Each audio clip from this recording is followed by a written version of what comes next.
Welcome back, listener. This is the first official episode of Season 2. Woo! Welcome. We left off on a bit of a cliffhanger, so I'm pretty excited to get into it. I hope you guys are too. I'm Jess, I'm the DM, and these are our players. My name is Ryan Keely. I'm playing as Erastus Brainerd the 12th. I am a satyr prince / artificer / tavern owner. I mean, not the third one so much anymore. Go f- yourself. You haven't sold it. Cut that out. Never mind. I can't open with profanity. On that note, hi, I'm Cristina Van Epps. I'm playing Tohri Cole, the elven rogue who is out here just doing his best. Really? Yeah, it's his best. I know. It's disappointing, isn't it? I mean, you're making me really mad right off the bat, so good work. I'm getting into character. Had an emotionally tumultuous season 1, and I'm ready for season 2 to start in the exact same place. With your booty out. With ass out to the world. Ass and emotions out to the world. And dick. And dick. I just thought the little cheeks was a cuter reference. But yes, your schlonger's hanging out too. In the sub-zero temperatures. I feel like we should make Tohri roll for I was in the pool. growing versus showing. Yeah, I was in the pool roll. At disadvantage. In front of his ex-wife. She knows. She's seen it. Yeah. I fathered a child with her. She knows. Oh, yes, you have. All right. Well, my turn, I guess. I'm Dana. I play Gentry Rose Bittercreek Dumont, a human cleric who also has the blood of a god flowing through her, making her a demigod. Gentry barely knows what a cleric is and barely knows what a demigod is, but she is getting there. And she's just trying to help her friends and convince them of her godhood. Not godliness, but godhood. Demi-godhood. Perfect. I am Flanders. I play Martha Sinclair, the half-elf paladin. And Martha Sinclair is if Jason Mendoza from The Good Place could cast spells Oh my God. and had a sword. I actually do have a question before we get started, because we left off in a place where none of you were really together except for Erastus and Dana, and all of you were kind of in the middle. Erastus and Dana, not Erastus and Gentry. Erastus and Dana are together. I want to know, let's go around just one more time. I want to know, how are you feeling right now? I'm in denial, is how I'm feeling right now. There's a tentacle punched through your eyeball. Oh, yeah. Are you in physical pain? It will be fine.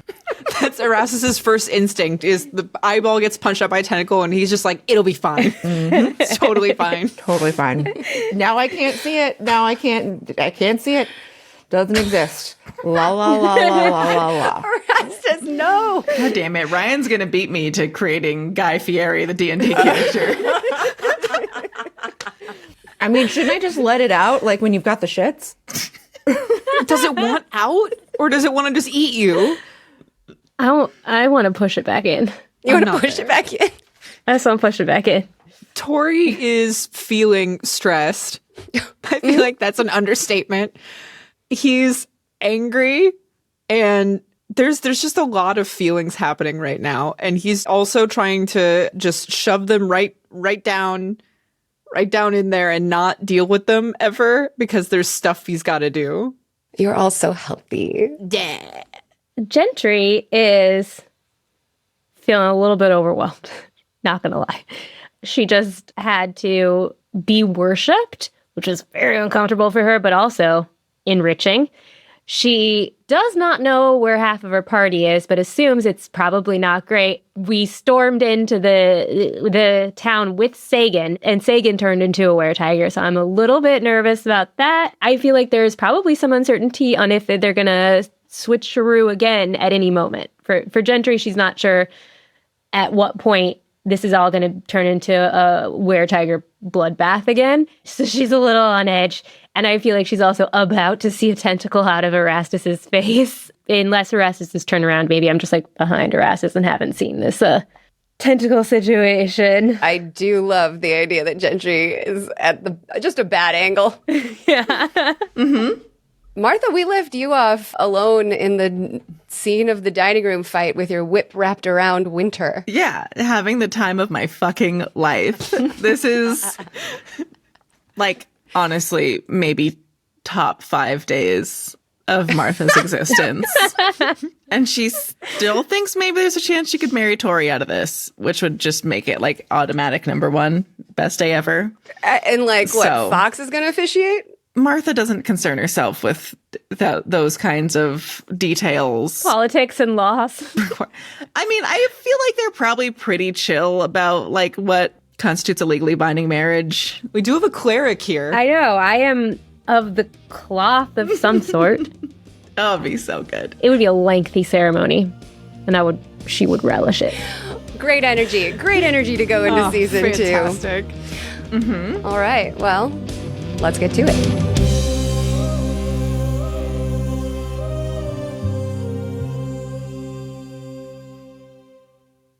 Real quick recap. I think we've been over it, but here's where you all stand. You just had a lovely dinner with Fox and his associates, which turned into a fight. At the end of that fight, Sigrid fled, Tohri fled after her, and Fox, who was magically afraid of Martha, not literally afraid of Martha, ran as well, chasing after Tohri.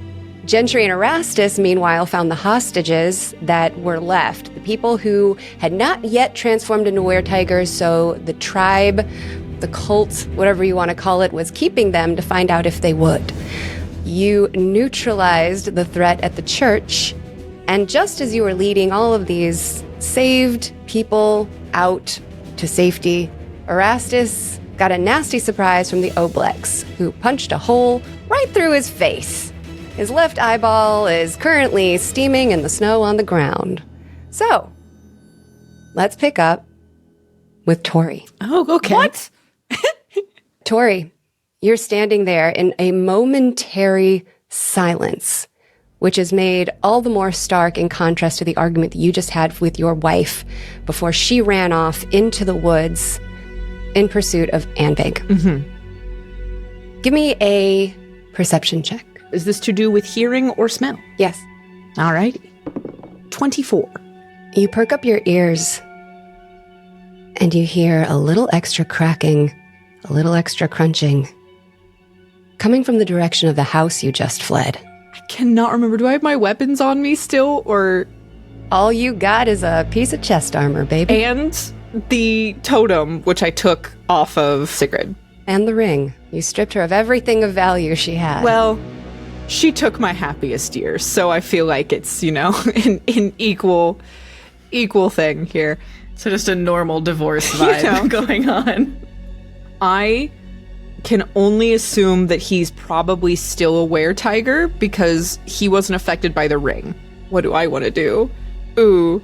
Martha's back towards the house, but I don't have weapons to fight Fox, but I could try to outrun him. This is all going through my mind as I turn tail and run in a different direction. I want to try and make like a long loop back to the house because I don't know about the situation at the church. I'm unaware completely that's happening. I'm going to try and like make the long way round to the house again, trying to keep a decent distance from Fox. Okay, roll stealth. 25. Impressive. You turn to make a circular path back to the house. Mm-hmm. Not a moment too soon. Because if you were 5 feet closer to his direction, he would see you. Instead, he passes by you. You have a moment to observe. He sniffs the air in were-tiger form, his breath steaming in the cold. His eyes graze over where you're hiding, and then he sees Sigrid's very obvious trail through the snow. He gives a low growl, and he prowls down that trail. And you're free to head back to the house. That's bad, probably. I do, in fact, start just like scurrying back to the house. All right. Martha, you're standing there with an old man wrapped up in your whip. Ideal. He's staring at you, terrified, obviously. Again, ideal. What's the expression on Martha's face? Smug. Just so smug. I fucking lassoed a were-tiger, and now it's a terrified old man with no pants on, right? It's just a terrified man who's totally naked. Yeah, with no nothing on. No nothing. Even better. Yes, perfect. Is there like a closet or something I could just like lock him in? I'll go into the kitchen and find like a pantry and just shove him in there. As you are dragging him through the house at the end of your whip, he's taking in the fight that just happened, the overturned table and the blood-spattered food, the dead body on the ground, and the absence of Fox. His hands begin to shake, and he begins to despair. He says, "Miss, it's gone too far. Our tribe is lost. Our god is dead, and without him we have no claim to this power. It feels wrong in my body. Ill-gotten. Poisonous." And you feel resistance at the end of your whip as he sinks to his knees. Oh my god. And he bends his head over, presenting his neck. And he says, "I know what you must do. Please, make it quick." You know, if you had done this when you were still a were-tiger, yeah, but there's something really sad about killing a naked old man, so I need you to get off your feet and get into this pantry. Now. He starts to cry. That's not helping, bud. Just get up. And he's just, "No, I haven't the courage, please!" Begging for death all the way. No, bud. Here you go. Maybe you can kill yourself via a potato or something. And I just shove him in the pantry, and I feel like there's a lock on it, you know? Sure. Food's valuable. Totally. I shove him in there and lock him and just put the key in my put it in my pocket. It's going to get lost in the bag of holding. And now Martha's going to go see where everyone else is. About this time, Tohri is close to the house.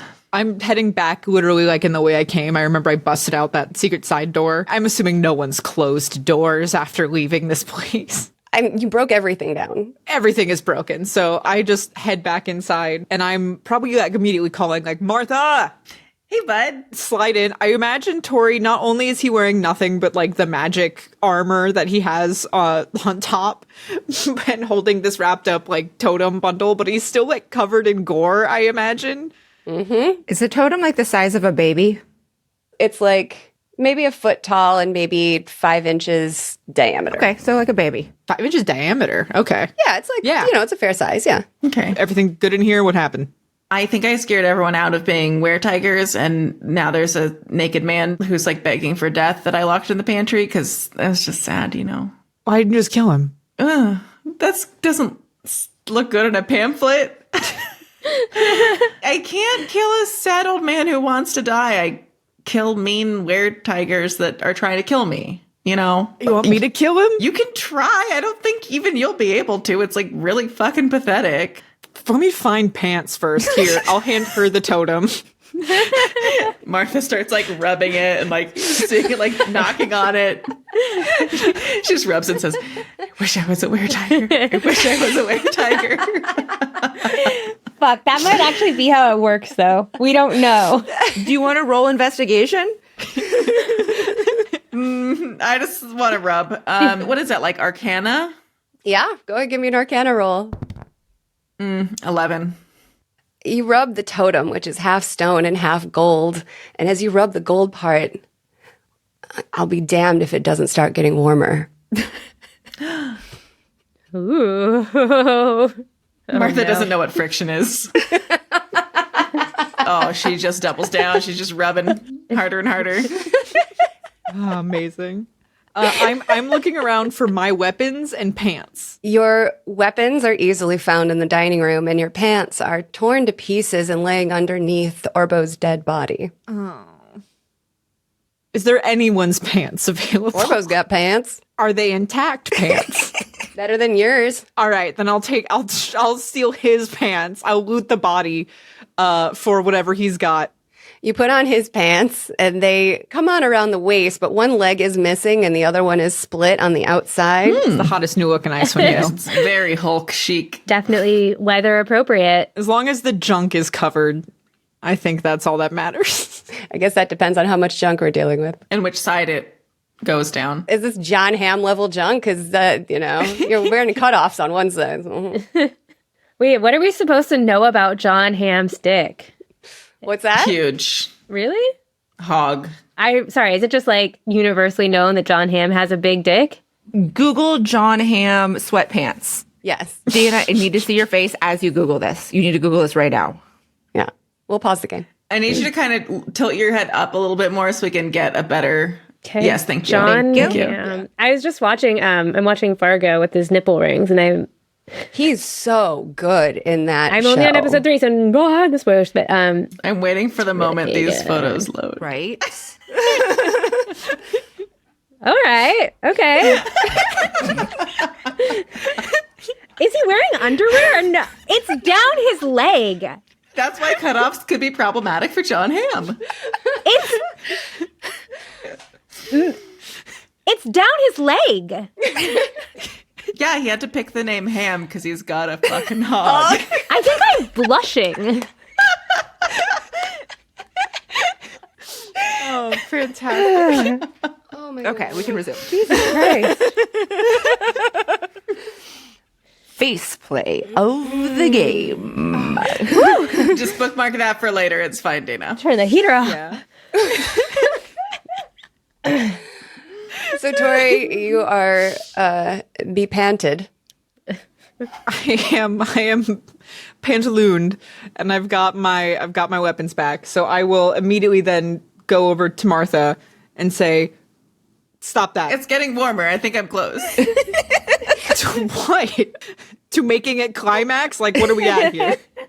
To being a were-tiger, is that what I have to do to get to be a were? No. Is that how it works? A were-tiger has to bite or scratch you. No, but this thing works too, right? There's like a whole ritual. I don't know. We have more important things right now. Okay. Sigrid was going after Anvig and Fox is going after her. So that means Fox is going after Anvig and we have to stop that from happening. Okay, fine. But I get to try later. Sure. Okay, great. Let's go. Okay. I take the ring that I stole and I said, "Can you put this in the bag with the corpses?" Are you sure it's pretty stinky in there? All right. Even better. You hear a plop. Slorp. We go to the church. We don't like a lot of liches, but Paul Lich from the Patreon is one of our best friends. Paul, this episode is for you. Erastus, Yes. is there anything you'd like to do with this gelatinous red tentacle wriggling out of your face? So what I'm going to do is what most people do to treat a tapeworm.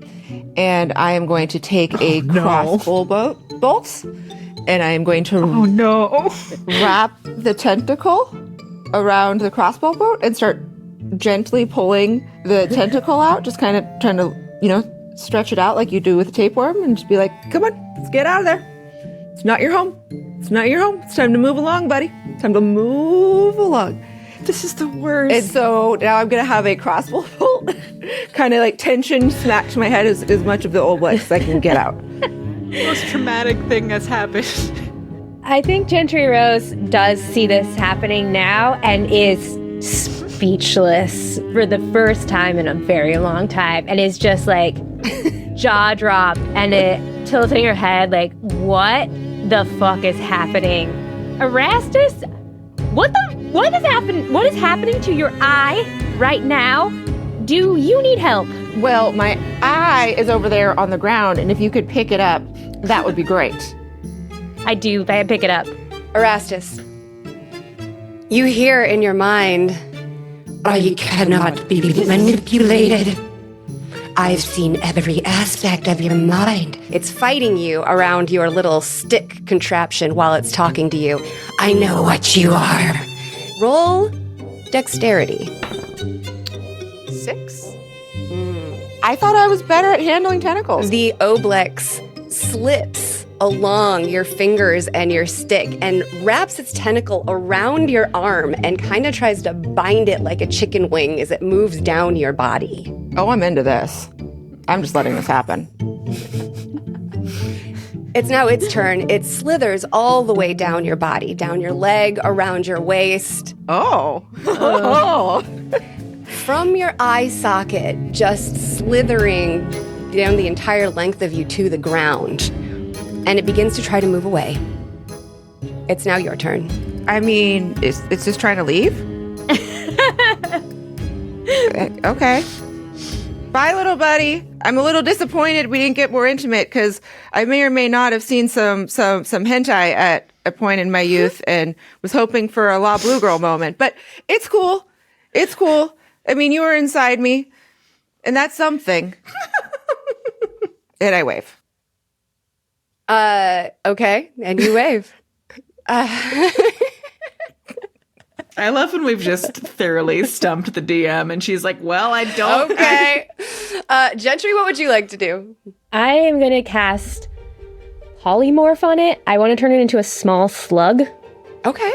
It has to make a wisdom saving throw. A very slow, small little slug is what I'm going for. A very small, slow little slug. And it rolled a 4. Okay, so it fails. As the oblex slithers away, it shrinks before your eyes and turns into a tiny little red translucent slug. I just did that because I didn't want it to get away. What is that? Erastus, here's your eyeball. Thank you. I'm going to tuck it in a safe pocket. Can I cover up that hole, though? That gaping face hole just with a cloth? Look into my holes, Gentry. This is adding to the tally of holes. I know. A new face hole for Erastus. Look into my face hole, Gentry. Is there anything else in there? Is there? I'm gonna need you to roll medicine. Okay. All right. I'm good at that.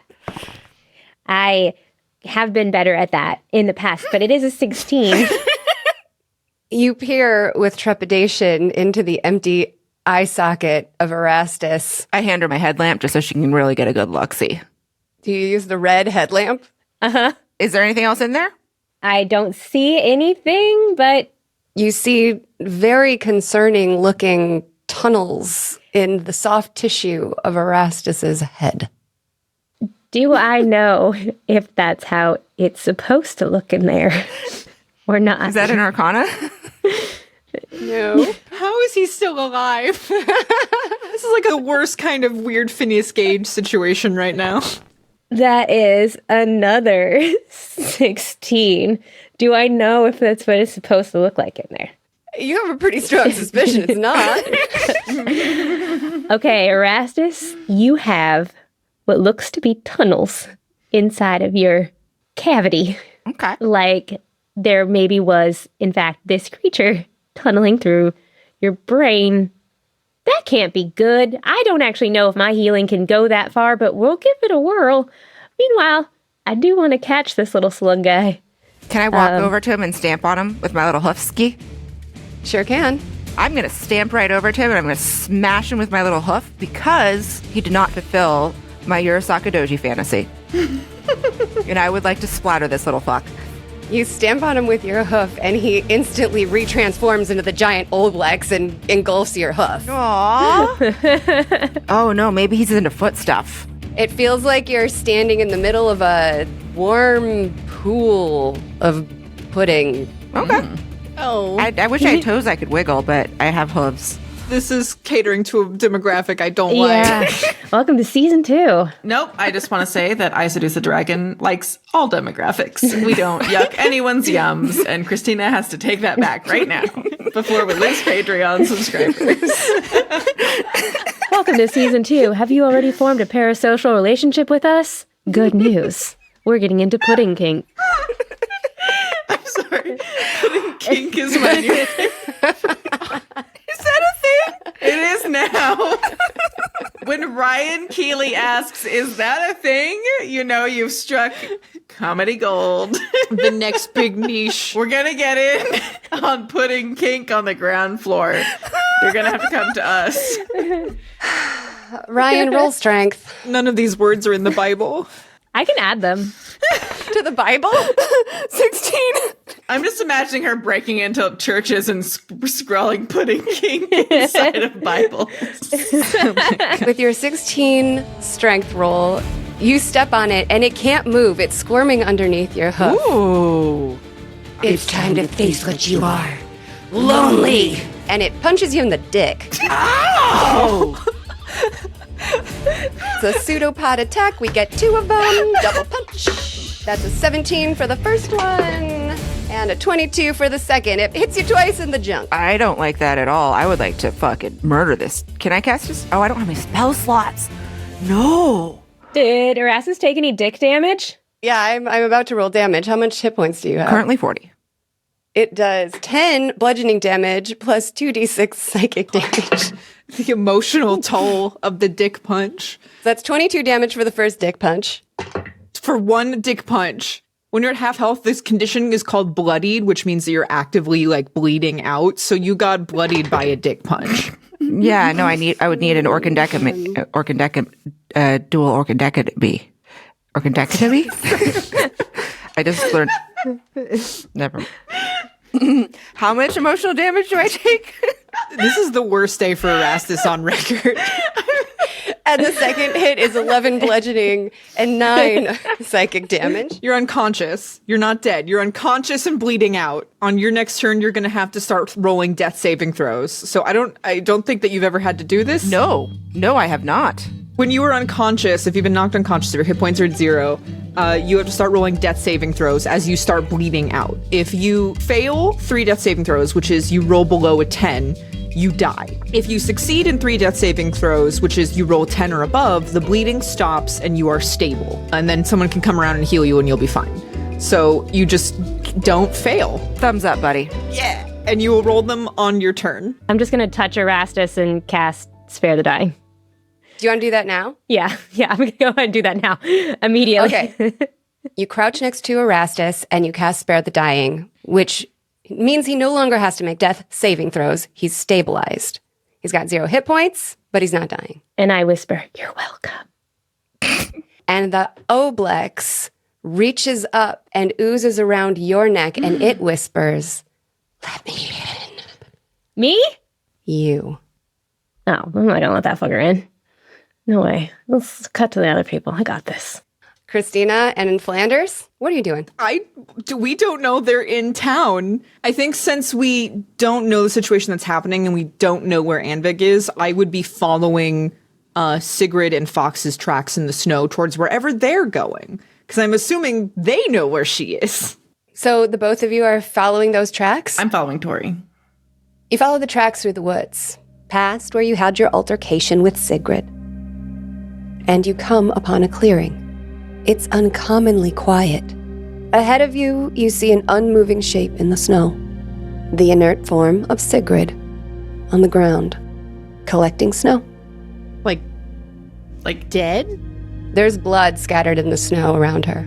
Oh, man. I will hurry over to her to see if she is alive. You turn her body over, and it is torn by claw marks. Her face is shredded. Her beautiful lips blue. I think that Tohri kind of freezes at that and is just staring at her in disbelief, not really having expected this and not really sure how to process it either. Overhead, in the pitch black sky, the green aurora begins to fall over the land, the sign that Aurel, as she does every night, is casting her spell anew. How is this supposed to be the beginning of a season? Yeah, we already killed off a mom. What is Martha doing in this moment? I think for once Martha understands that she needs to just shut the fuck up and take a step back. Damn, dude. I'm trying to like Homer Simpson disappear into the bushes of the forest. She is thinking, well, they're not legally married anymore, so it's not bigamy. So maybe my chance of getting married actually did just a little bit. What are you thinking for invitations? Are you thinking ecru, cream, or something like little more non-traditional, like a blue. Oh, well, no, I think it's more of like an elopement. So I think we'll just like honestly publish it in a pamphlet. Like we did it. Yeah. Tohri, roll investigation. I got a 16 for investigation. As you take in her form more clearly after the initial shock has worn off, her clothing is disheveled.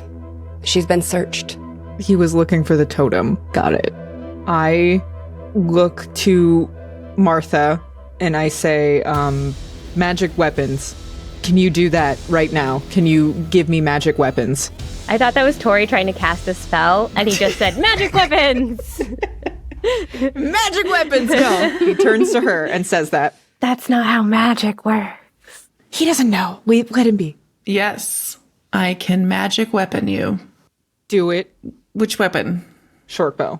I touch your short bow.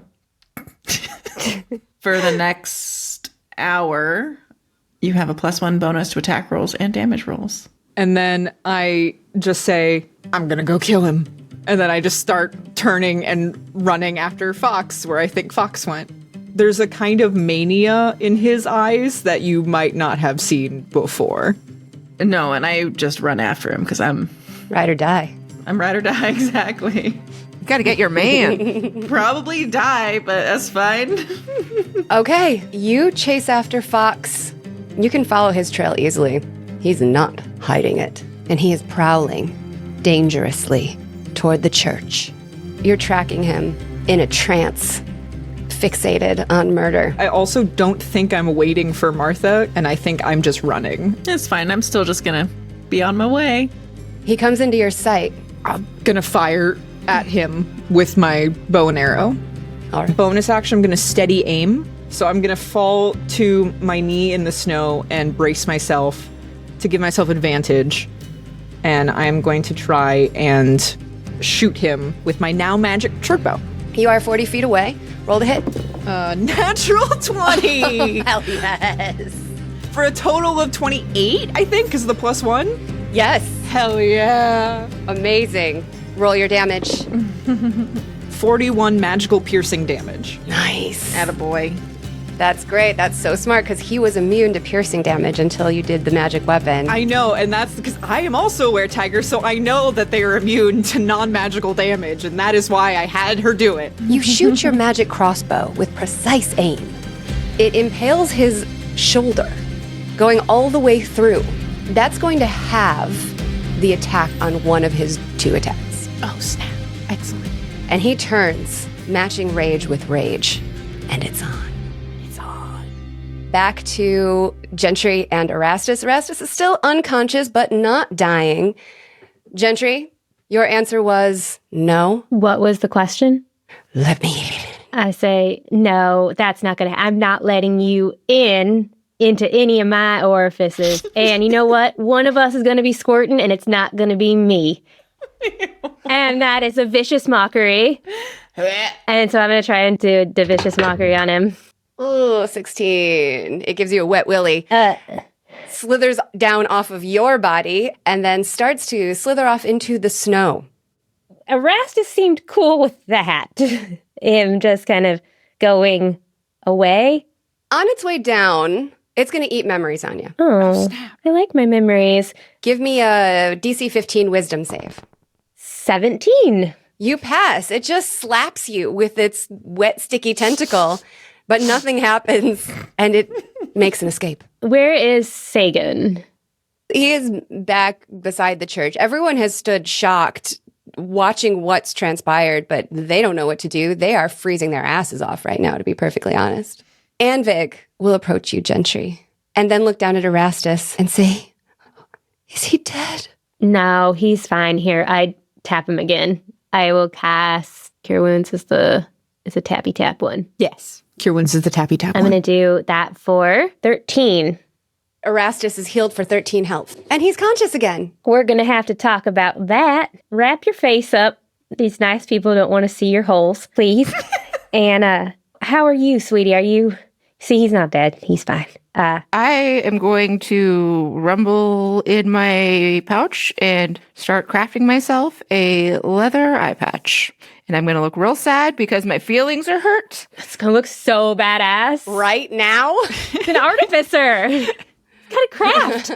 That's true. And priorities. It's gonna look sick as hell, though. You got It's gonna look so sick. Very true. He's gonna look so sick. Let's roll initiative, Tohri and Martha. I cannot miss tonight. I cannot miss. I mean, I got a 23. you're gonna have to tell your son that his mom is dead. So, let's tread lightly on that bravado. You underestimate Tohri's level of avoidance. I guess, Tohri, you can go again. I'm gonna shoot him again. All right, get it. And I'm gonna once again bonus action, steady aim, regular action, shoot the man. Okay. So the first one is 9 and then 16 damage on the second. Not bad. You shoot another arrow and it lodges right next to the first one. So as he's racing at you, you get that shot in. So he's got one arrow sort of like in both directions through his shoulder. And because I use steady aim, I cannot move for the rest of this turn. So I am where I am. Woohoo. But I will draw my dagger of many daggers. All right. I'm pulling all the stops. I'm going to run to be within 10 feet of Tohri if I can make it there. So I'm going to cast Searing Smite. Your sword blazes into a flaming sword. I'm actually going to cast it on my Warhammer. Even better. Oh my god. Yeah, that's the smite part of it. You pull your flaming fucking warhammer. And what do? I like fucking batter up. Like I two-handed, I choke up on it a little bit for extra power. Mm-hmm. Nice. And I smack him. So here's what happens. As soon as he got hit the first time by Tohri's arrow, he rounded on you both, but fixated on Tohri. He charges at you, Tohri, intending to pounce, which would knock you prone and give him an additional bite attack on you. You have 23 health right now. It could kill you. But just before he leaps to hit you, Martha's flaming warhammer interrupts his path and knocks him flat on his ass. How much damage do you do? Perfect. It's 20 total. He gets up. He's got little bits of fire on his clothing. He's actually got a lot of fire all over his clothing. He's actually on fire. It's fully terrifying as he does try again to pounce on you, Tohri. Okay. He's going to charge 15 feet straight towards you, and he's going to hit you with a claw. Make a DC 14 strength saving throw. And add my aura of protection to that. Excellent. And that's +4. What was that? +5. So 25. He tries to knock you over, but it doesn't work. The two of you instead are engaged in hand-to-hand combat. He scrapes at you with his claws, but you're holding him off with what little armor you have and dodging the other swipe. So now he's right on you. He's got his paw hands on your shoulders, and he's snarling in your face. Yeah, you're actually doing hand-to-paw combat. Yeah, almost grappled. Okay. I have the dagger that I already drew out. He's got his like paws on my shoulders, and I've got my hands on his large were-tiger shoulders, and he's snarling in my face. And I loose my hand just for a brief second from the hold in order to flip the dagger and stab it inwards towards his neck. All right, here we go. Is Martha within 5 feet of us? Yeah. Then this will also be a sneak attack. Hell yes. The first person to ever snuck up on someone who's grabbing you, but... So I don't get advantage on this one, but I have a +9 for this weapon. And I rolled an 18, so 28 to Fuck hit. yes. I cannot miss. And again, I'm going to trip and die instantly. So I have to roll for how many daggers there are. It's so many extra attacks. It's a lot. I rolled 6. So 7 total plus my 4d6 of sneak attack. I feel like if Tohri does any better, the Oobleck is just going to come by and just like dick punch him as hard as it can. Just kill him. 46 damage plus 6 for my base weapon damage. So that's 52. This move is going to kill him. Would you like to describe it? Yes! Okay, so he's snarling in my face. I think that Tohri he's just like gritting his teeth. an expression of pure fury on his own face as he's feeling these claws like dig into his skin. And he pulls back on the dagger and flips it in his hand and drives it in. And as he flips it, there's once again that kind of blurring motion where suddenly it looks like there are 7 hands in the air and all of them like in a weird cacophony, like hail on a car. They're just like all at once into the thick meat of this were-tiger neck. Yes. Perforate the motherfucker. He falls off of you, dead, and transforms back into his human form. How many holes does he have? So many. At least 8. At least 6. On top of the regular ones. Yeah. It's too much math to figure out how many holes he has. Plus 8 holes? We're in the double digits of holes now. Holes plus 8.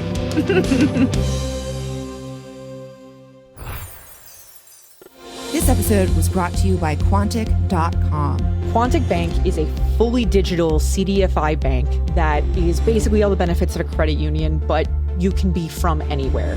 They have a ton of non-traditional mortgage options to basically help anybody try and get a house. Quantic's goal is to make sure that everyone can achieve the dream of homeownership, which is something that is really not that accessible right now, considering the economy. And that's what Quantic does. Quantic works for their customers. They want people that may have a hard time finding a mortgage or a loan from a traditional bank get funding for their dreams, whatever those dreams may be. They can do a mortgage for people that don't necessarily have a social security number or don't work a 9-to-5 who work in the gig economy. They take those high yield deposits and they turn them into homes and small business loans for people just like you, creatives who need creative solutions for banking. So if you're interested, go to Quantic.com, that's QUONTIC.com, and look into their non-traditional loans.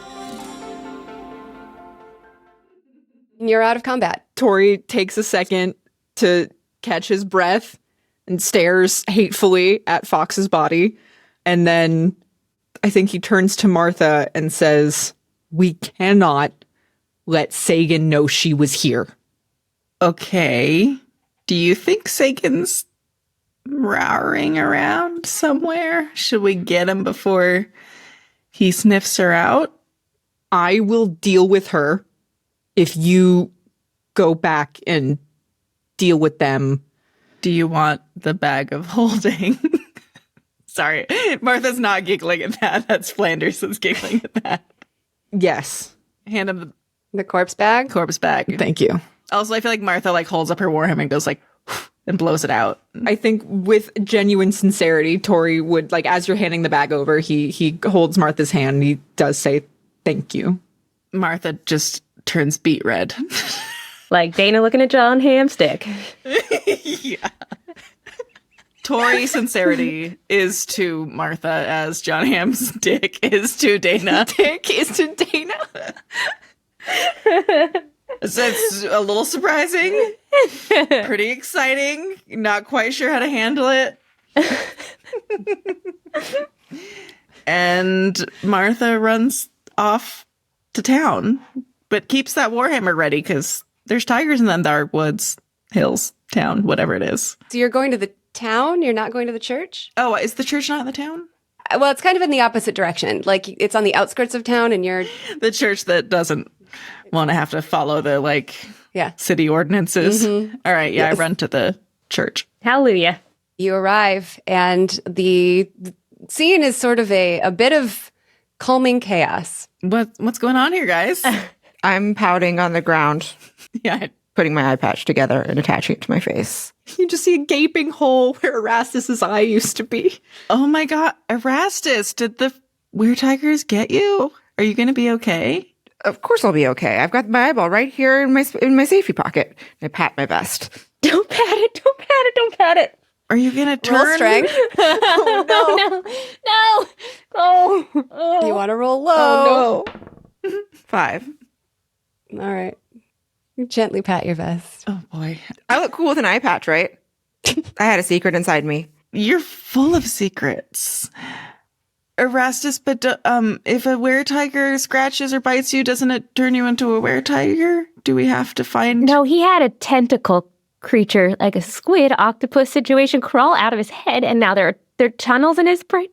Was it that red thing that was in your brain? What red thing that was in my brain? Martha takes out the note. I fucking love it. I love it. You see, Martha just goes. You have it on hand. Perfect. And she pulls out the piece of paper, the diagram from the journal that outlines a diagram of the oblex busting through a skull. I've never seen this before in my life. I hand it back. She turns it into an eye patch. I thought Erastus was going to be like, it doesn't exist. I mean, it's all my recent memories that have been eaten. I'm so sorry. I found it and I was going to try and figure out what it meant. And then we just got kind of distracted. Sorry, I don't understand consumption versus which is greater than the other one. So consumption is greater than the head with the squiggles inside it? I don't understand this at all. This is a confusing map. This was a known thing about Erastus. Hold on. He's just had this interloper in his brain this entire time. We could have fixed that. You got rid of mine. I would have helped you. Erastus, what? You can help me put my eyeball back in. Oh, we're going to do that. We are going to get some clean water and some, we're all going to have a drink first off. I reach for my canteen and then I realize it's just chowder and you probably don't want that for your eye. Oh no. Would I want to put my eyeball in some oil of slipperiness in like a jar? Yeah, sure. But then it'll just keep slipping right out. There's a lid on it. Yeah. Oh, I thought she was going to try and stick it back in. No, I want to keep it moist. Yeah. Oh, yeah. It's already on ice, technically, so... Yeah, you create this little jar of... Ooh, and I'm going to make it a cool pendant out of it real fast. I'm going to whip it together, and now I have my eyeball hanging from a little jar around my neck. A jar of lube. Yeah. With an eyeball in it. The little blue eye is so beautiful. It's actually a very nice piece of jewelry. Follow-up question, Martha. Where's Tohri? Follow-up question. Do you have any inclination about what triggers these folks to turn into vampires? Do they also turn into fucking vampires? Holy shit! Because it's almost nightfall. You know what? They turn into all sorts of shit here. We're getting in the weeds here, yes. Okay. Martha is answering questions. Mm-hmm. Before I answer where Tohri is, where is Sagan? Sagan is nearby Anvig. He's not leaving her side. Okay. Tohri's fine. He's going to be joining us shortly. I'll give you the gory details of our evening later. So they turned because someone activated a ring, and the ring is now slurping around in the bag of holding that Tohri has. I'm sensing that we should stop this conversation here. Yep, Tohri needed the bag of holding. Okay. So Is that our safe word? I say in character. The bag of hoarding. I was also thinking the bag of corpsing. Does he know we're here and to meet us here? Or should we go to him? nope. Okay. Should not go to him. We should stay put. He will sniff us out if he has to. And we're going to let that gooey little bitch that punched me in the dick just slither away, right? That's the plan? That little bitch is long gone. Yeah, he's long gone. Do you need me to kill your dick? How's your dick? I go to touch. Don't touch me! Narcissist. You keep your paws out of my drawers, Gentry. Bittercrete Rose Dumont. No touchy. Not in front of the child. Also, finding out that Erastus got punched in the dick is the closest we've got to confirmation as to genitalia situation. There's a reason it needed 2 punches. What does that mean? Are there 2 dicks? Is there something else? What's happening? There's a lot. There's a lot going on in there. It's a mystery what's going on. And one single tentacle punch would not handle it, apparently. Would not have encapsulated all the entirety of what's going on in there, yeah. Is there someplace safe, Anvig, that you guys can go? Nothing's safe in this world. If we've learned anything, nothing is safe. I've got tentacles that won't fuck me coming out of my head. Burn down my goddamn bar. Did you ask it to fuck you? Maybe. I did not ask it to fuck me. Okay, so I'm going to gently touch Anvig on the shoulder, and I'm going to grant her blessing of the trickster. It doesn't say she has to stay within visible range of me. But for the next hour, she has advantage on stealth checks. Oh, I should probably heal myself. I offered.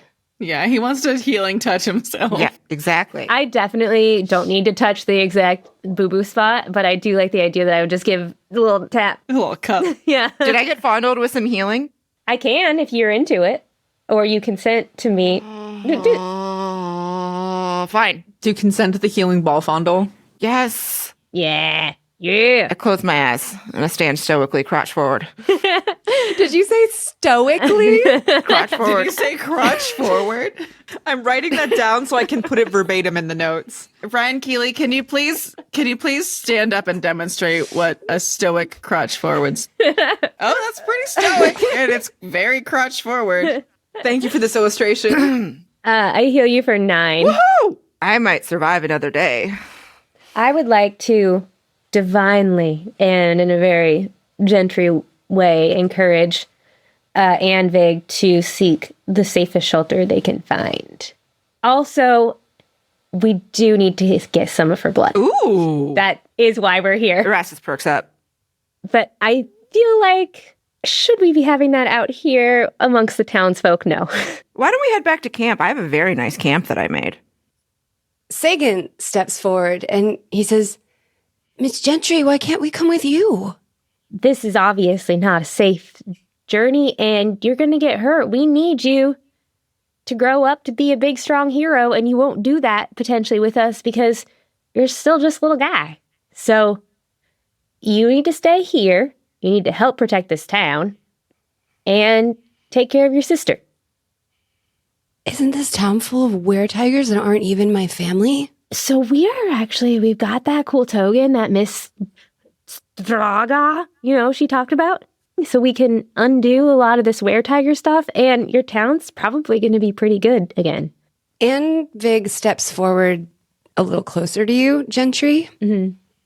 And she says, I'm afraid that if we take Sagan back to town, he's going to discover that they killed everyone. Are you sure we should go back? We could send you to another town, but I don't have anybody to escort you there. We can make it on our own. Okay, then. But not Lonelywood, please. Yeah, I don't think you can make it on your own. Where were we sending my troop? Goodmead? You were sending the troop to Goodmead, yeah. But they left from Brinchander, which is days' travel away. That's a conversation that Erastus is going to have. We can't stay here. We'll go to Tourmaline. Did we fuck that city up, guys? Did we fuck that city up? I have no idea. I really don't know. Is that the one with the dragon? No, it's not the one with the dragon. What's the town we fucked up with the dragon? I think that might have been Tourmaline. What's the one where I hooked up with those siblings? That one's fine. That was East Haven. I can't keep all your sibling fucking stuff straight anymore. And Dana's unfolding the giant map. She's busting out her map of Icewind Dale. Oh, I think we still have some of those ingots. We could send them with some ingots. Go to Tourmaline. Get yourself safe and set up in Tourmaline. We can send you some ingots. After we get some blood from Anvig. Anvig, can we get some blood from you? We are going to need some blood. Not in a weird way? When you're safe in Tourmaline, when I've had a long rest, I can cast Sending, get my troop to come get you, and escort you to Goodmead. Eh? Problem, I think the ingots might be in the Ag Bay of Olding Hay. Oh! This is just Dana ranting as a side note that I hope we're not bringing this dead woman with us. In the bag of holding, we don't need her. Okay. Don't you guys want to question We'll her? take the townspeople to Tourmaline. I think y'all should go with Alfie in the sled. Is that a good thing to do, guys? That's a great idea. You have a sled? We have a sled. We have a camp. We've got a wonderful little fella named Alfie who makes a delicious stew. I've got 2 great dogs. None of you are fucking narcs, though, are you? You're not a fucking narc. Everybody turns and looks at the one guy who turned into a were-tiger who just stands there with haunted eyes. I pull out my crossbow and shoot him.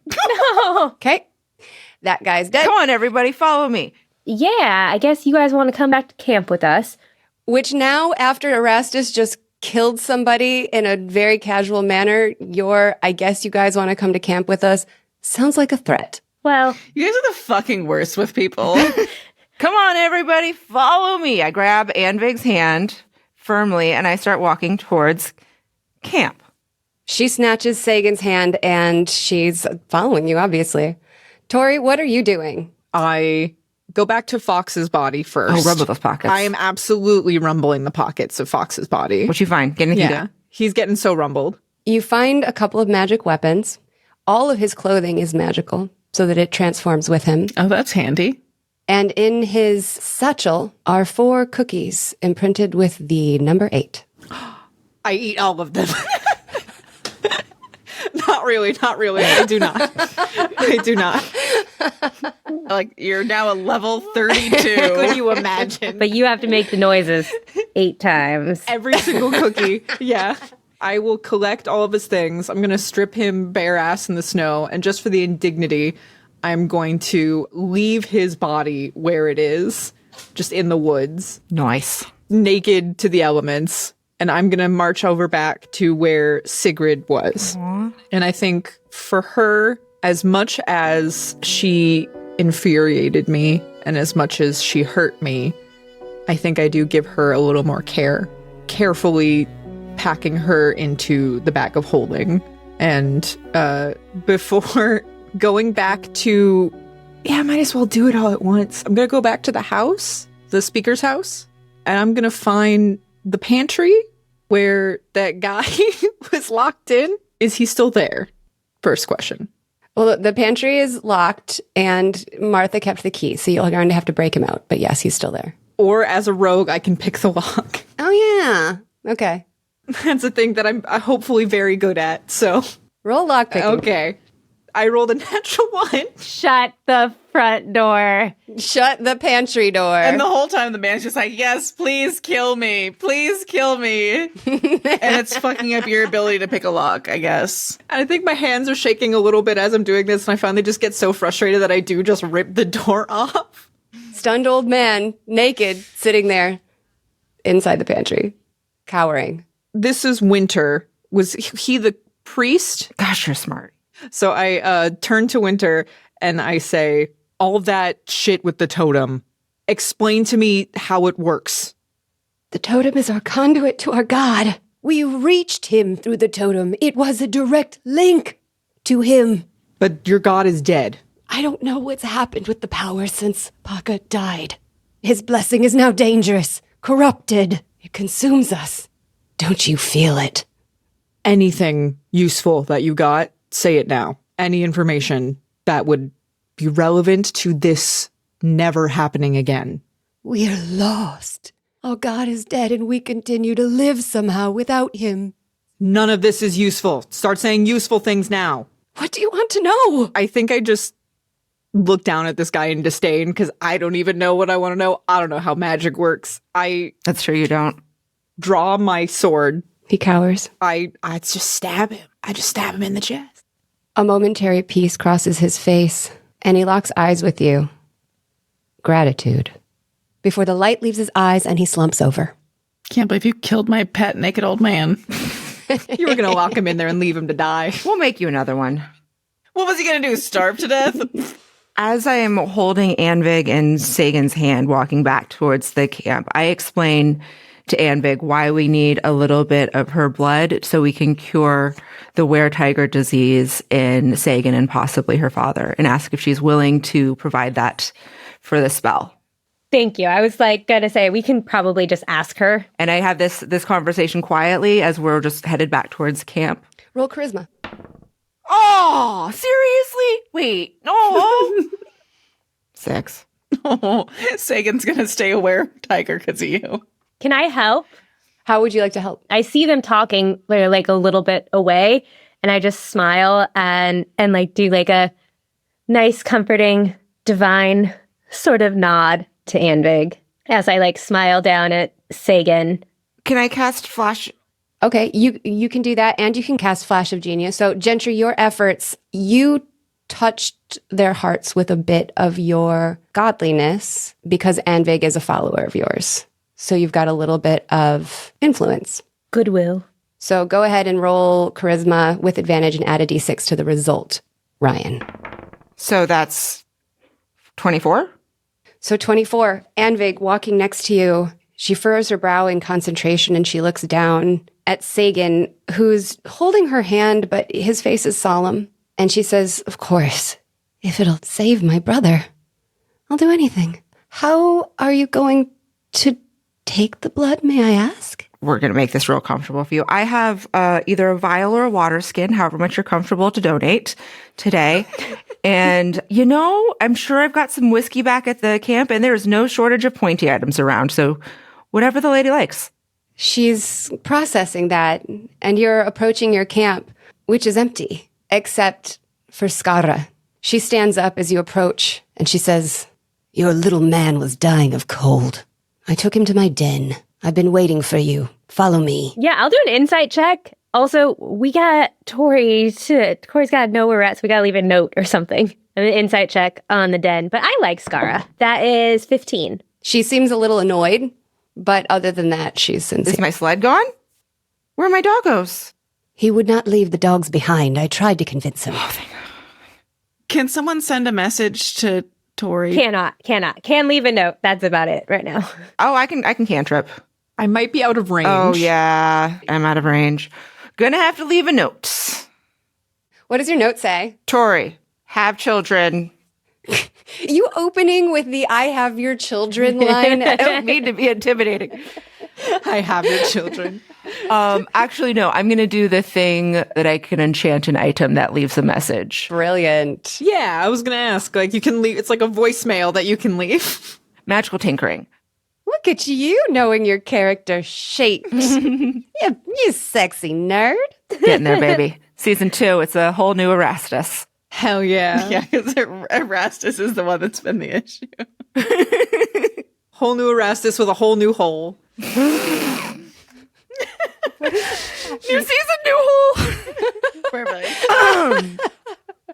I'm actually going to imbue 2 small objects with a 6-second recorded message. Tohri, I've got your kids and the rest of the townsfolk headed to Skara's lair. Pray for us.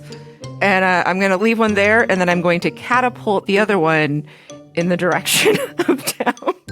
Just throwing. I love this. No, I want to cast catapult. I have the thing. It's a spell she has. Didn't you also build a catapult while we were just hanging out in the snow? Oh, shit, I did. You did actually. That's right. You did do that. Oh, my God. Oh. Hey, Sagan. And I hand him the talkie rock, and I pat him in the direction of the catapult. Go get your dad. Sagan climbs up the catapult and sits in the basket. No, we're not going to catapult Sagan into town. Oh, not you, bud. Just the rock. You're going to come with us. He was so stoked for a minute. Wouldn't you be? Yes. He reluctantly leaves the stone inside the catapult and climbs down. And 3, 2, 1. Catapult sound. Nice. And it swings off into the night. Sure does. And you hear it fall to the ground. Cool. I'm just kidding. It flies 90 feet, so you definitely would not be able to hear it fall to the ground. Well, it's like breadcrumbs, but a little different. Skara, lead the way.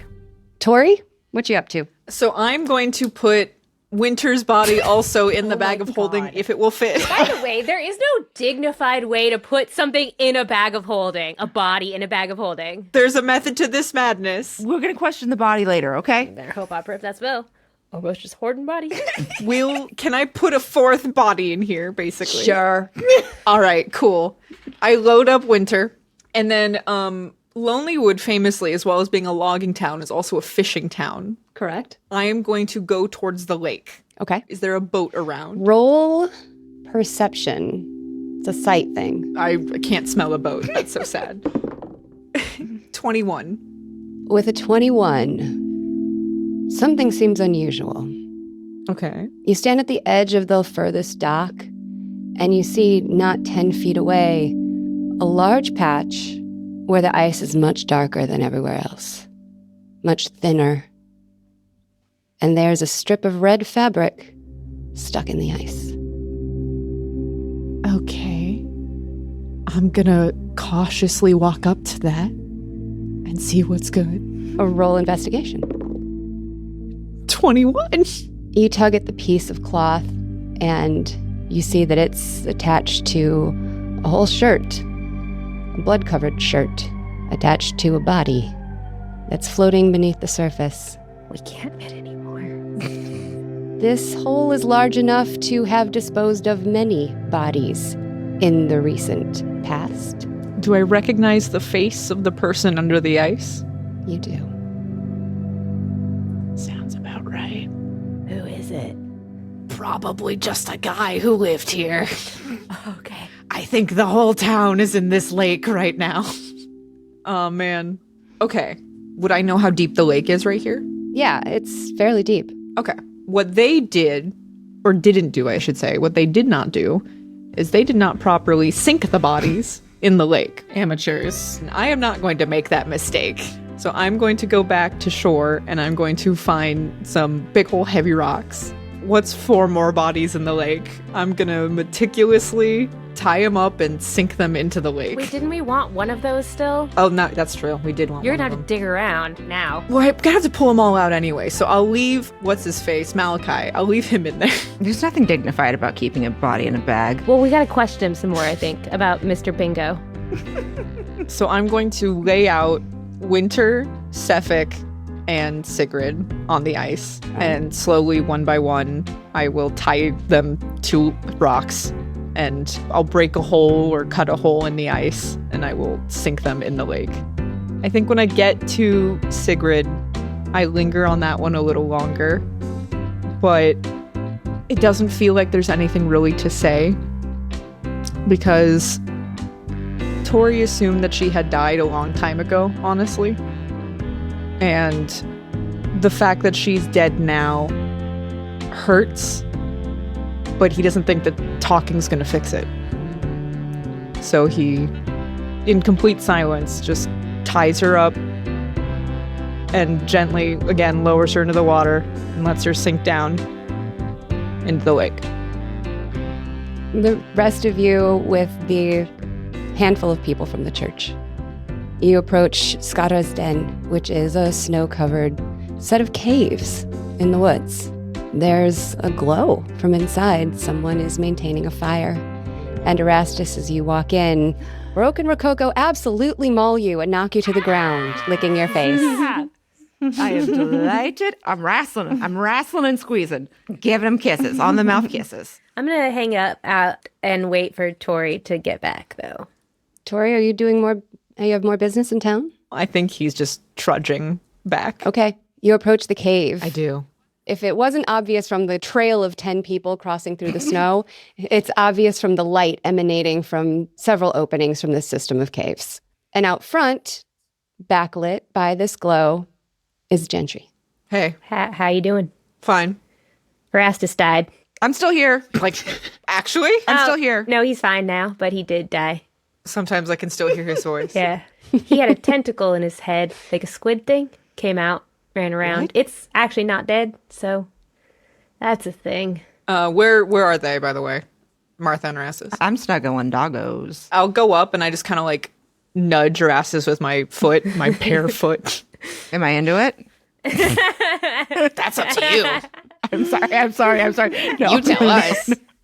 Yeah, I nudge him awake and I reach into the bag and I pull out a cookie. Ooh, cookie. I put it in my mouth and I kind of go, and I fall back asleep. Perfect. Yeah. Yeah, I pass one to Gentry and now I'll wander over to wherever Martha is and I'll hand her one as well. Ooh. Just in utter silence. Just walk up, give her a cookie. This is kind of like the jelly beans. Martha just at first thinks it's a regular cookie, and then she goes, got me again. Gentry's gonna wait to eat hers in private as she drifts asleep. Coward. She knows what this is. And what about Tohri? I want to say that to spare myself that Tohri probably ate his on the way over. He did. And what did that sound Wait, like? can I just, I really want to, feel this scene of Well, hold on. I have to channel like it's the saddest nut ever because he, Tohri just disposed of his dead wife's body. Yeah, because he just found his murdered ex-wife and sunk her body into the lake. So he's going through it, but is nutting. I mean, So hold on, what does that sound like? Is that just like we've all cried when we've come before, right? Yeah, it's called Crimaxing. Teargasm. There's a name for it? is it? Is it called? It's called Crimaxing. I'm offended. Is that what's happening right now? It might be. He's crying? But did you cry? Yeah, he cried. He cried a little bit. What did it sound like? A single tear. As he nut? It sounded like Was that it? That was not it. No. that's it. That's it. You want more? You want more? Yes, I do. Yeah, I do. I actually want more. Can I get some stage direction? Can I get Ryan Keely stage direction Wait, on no, this? please? I know exactly what it needs to do. It needs to be like Okay. a couple sobs that turn into just like a. It's like. Flanders is right. I hate it so much. Okay, No. all right. Okay, hold on. Okay, I can do this. Okay, hold on. Oh god, I hate it so much.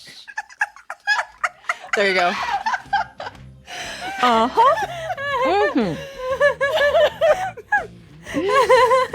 Oh my God. I believe she was both crying and nutting. I'm gonna get the tape. Captivated I'm gonna So get good. the tape. by this performance. I would like my podcasting award, please. Yeah. Best nut. For compelling storytelling. Compelling storytelling. Yeah. Compelling nut.